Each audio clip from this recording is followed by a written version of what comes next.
Hər vaxtınız xeyir, dəyərli müəllimlər. Bu video vasitəsilə təlimdə istifadə olunan rəqəmsal vasitələrdən biri olan, platformalardan biri olan Kahoot proqramı haqqında məlumat verəcəm. Kahoot nədir, mahiyyəti nədir və biz bundan nə üçün istifadə etməliyik? Ümumiyyətlə qeyd eləyək ki, hazırki dövrdə telefon, kompüter əsri olduğuna görə məlum məsələdir ki, uşaqların bu vasitələrə marağı daha artıqdır. Və biz təlimdə əgər şagirdlərin meyl və marağını nəzərə alırıqsa, bu da kurikulumun şagirdyönümlülük prinsipini həyata keçirməkdir. Və buna görə də dərsin bütün uşaqların marağına səbəb olması və hər kəsə əlçatan olmasından ötəri müxtəlif platformalardan istifadə olunur ki, bu platformalardan biri də Kahootdur. Ümumiyyətlə Kahoot nədir, mahiyyəti nədən ibarətdir, necə həyata keçirilir və şəkildə gördüyünüz kimidir. Kahoota daxil olma. Deməli, bu hissədə suallar verilir. Burada da müvafiq cavablardır. Siz təbii ki, düzgün cavabı qeyd edirsiniz əvvəlcədən hazırlayanda və şagirdlər klikləyirlər. İndi Kahootun müsbət tərəfləri nədir və mənfi tərəfləri nə ola bilər? Mənfi tərəfləri hər halda müəllimin məqsədinə uyğun ola bilər və müəllim onu yanlış hazırlaya bilər. Təbii ki, hər bir proqramın imkanlarından öz təlim məqsədinizə uyğun düzgün şəkildə hazırlamalısınız. Birinci növbədə şagird internetə bağlantısı olan hər hansı bir cihaz olsun, telefon, planşet və yaxud da kompüter olsun, yəni real vaxt verilməlidir. Yəni tutalım ki, 15 dəqiqə vaxt ayırmısınızsa, bu 15 dəqiqə ərzində uşaqlar sualları cavablandırsınlar. Təbii ki, bu sual-cavab proqramıdır. Gördüyünüz kimi sual-cavab tipli kiçik oyundur. Əslində bu oyun şəklində keçirilir. Şagirdlər bu oyunda sualları cavablandırmaqla eyni zamanda dərsin həm mahiyyətini və dərslə bağlı biliklərini göstərmiş olurlar.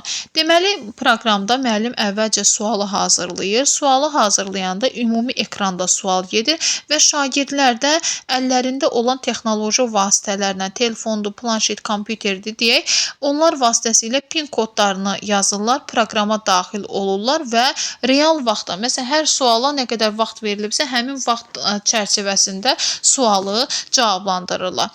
Ümumiyyətcə, belə deyək ki, Kahoot ənənəvi dərs mühitini qısa mühitdə oyun şousuna bənzər interaktiv bir mühitə çevirir və bu zaman müəllim, qeyd eləyək ki, müəllim özü prosesi izləməlidir. Yəni, bu o demək deyil ki, müəllim suallara vaxt verib, şagirdlər o vaxt bitənə qədər sualları cavablandırmalıdır. Xeyr, həmin müddət ərzində müəllim şagirdləri izləməlidir, demək, kənardan onlara baxmalıdır və Kahoot dərs prosesində eyni zamanda və bunu da qeyd eləyək ki, biz yadınızdadırsa oyunlaşdırma və oyun əsaslı təlim modelini keçəndə bu proqramların adını çəkmişdik. Daha dəqiq isə oyunlaşdırmada bu proqramlardan istifadə olunur. Yəni, biz əgər tədrisdə Google Classroom-dur, Kahoot-dur, Quizizdir, digərlərinə istifadə ediriksə, deməli, oyunlaşdırma təlim modelini eyni zamanda tətbiq etmiş oluruq. Bundan əlavə Kahoot Google Classroom-da olduğu kimi,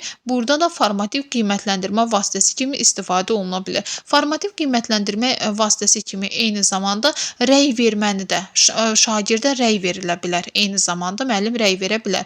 Yəni, bunu da dəstəkləyir.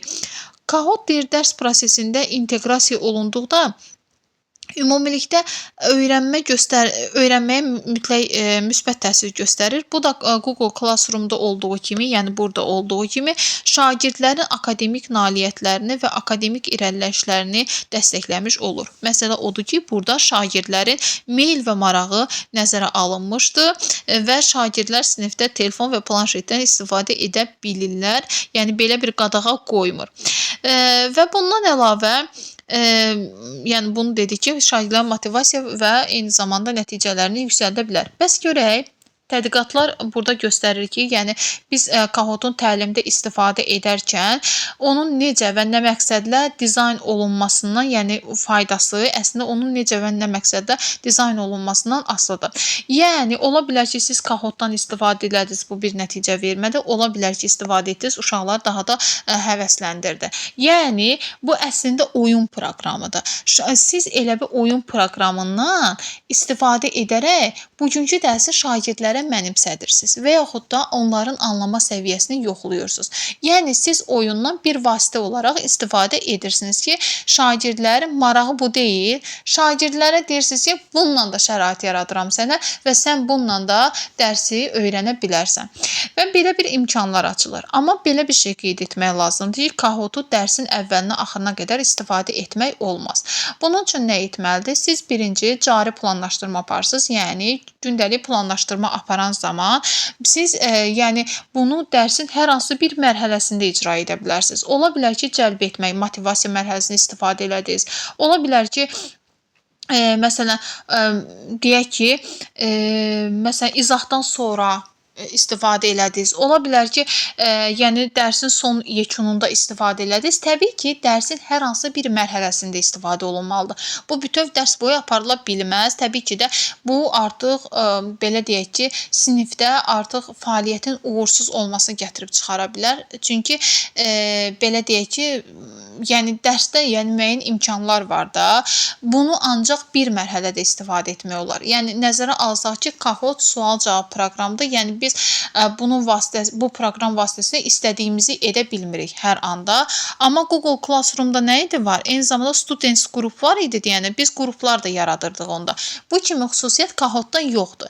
İndi gəlin, deməli Kahoot-da nə mənada yoxdur? Yəni bu hissəsinə də açıqlama gətirəcəm. Google Classroom-la bağlı izah vermişəm və bu izaha siz hakimsiz. Yəni bilirsiniz ki, yəni hansı istiqamətdə istifadə olunur. İndi gəlin Kahoot proqramı ilə bağlı daha ətraflı izləyək. Yəni dərsin siz bunu hər hansı bir mərhələsində istifadə edə bilərsiniz. Və burada eyni zamanda rəy verməni dəstəkləyir. Eyni zamanda şagirdlərin istifadə tezliyi, hansı ki, məsələn, bir suala 1 dəqiqə vaxt vermişsiniz, amma uşağın biri 1 dəqiqə yarım düşünür üzərində. Bu var. Şagirdlərin marağını artırır.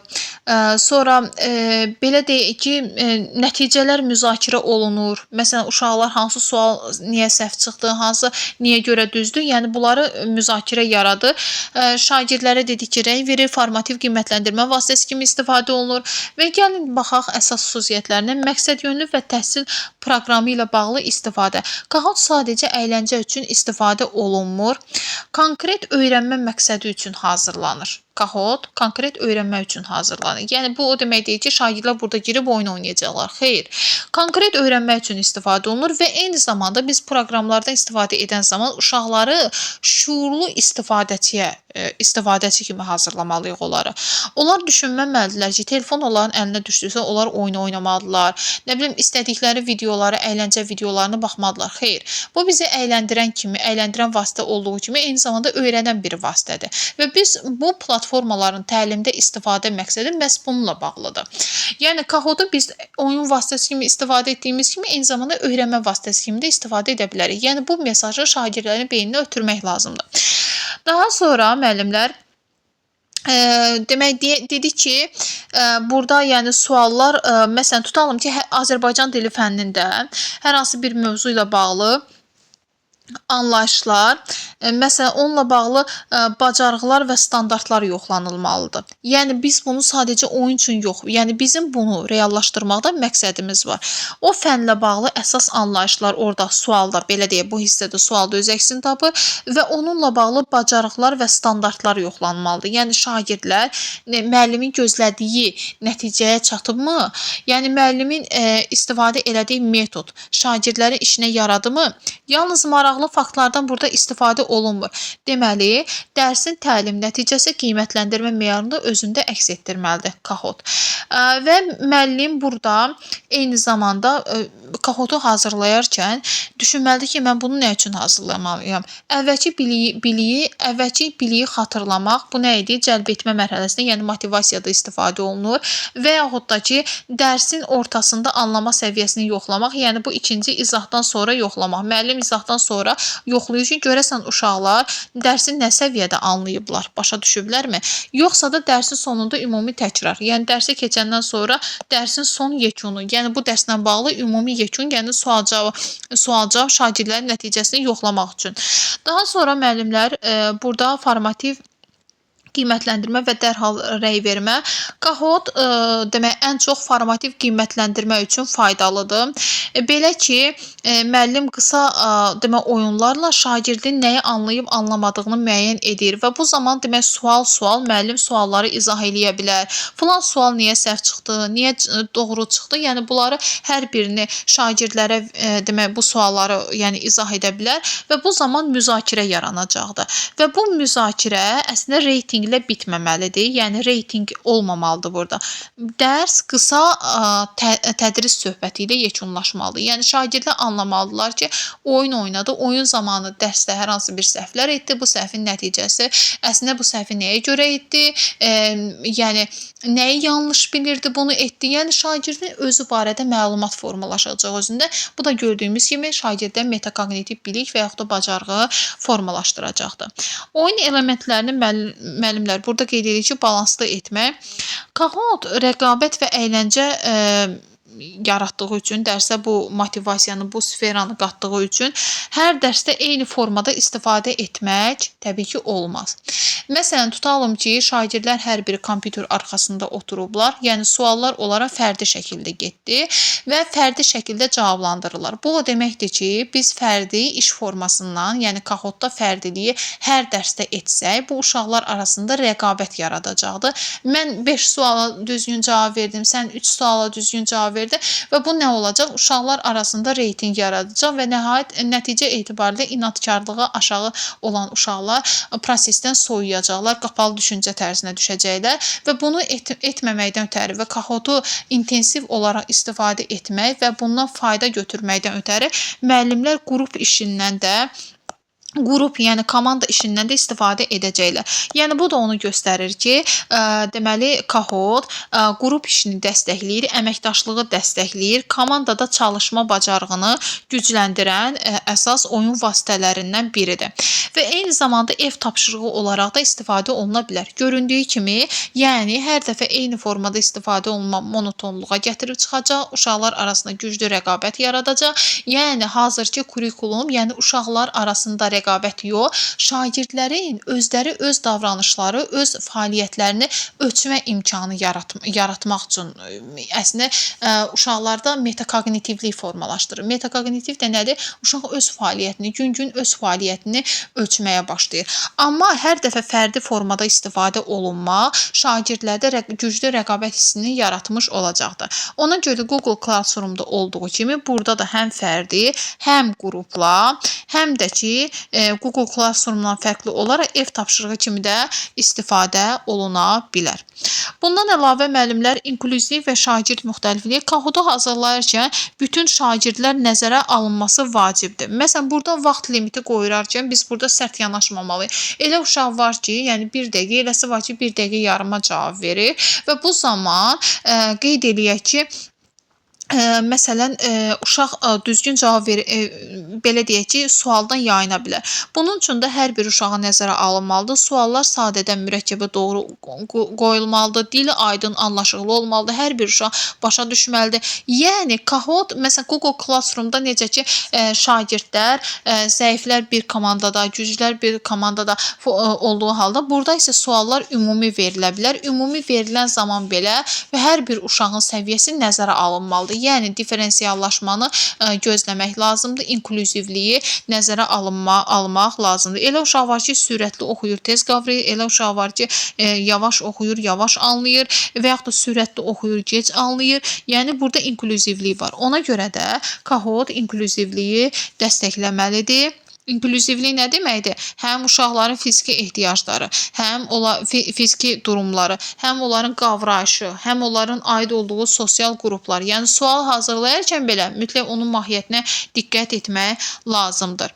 Və qeyd etdiyimiz kimi Kahoot uşaqların motivasiyasını yüksəldir, akademik nailiyyətlərini yüksəldə bilər, şagirdə sinifdə əməkdaşlığı, müəllimin şagirdə rəy verməsini, eyni zamanda formativ qiymətləndirmə vasitəsi kimi də istifadə oluna bilər. Dəyərli müəllimlər, Kahoot barədə izahım bu qədər. Diqqətinizə görə təşəkkür edirəm. Videoya bəyənib şərh yazmağı, bəyənməyi və abunə olmağı unutmayın. Sağ olun.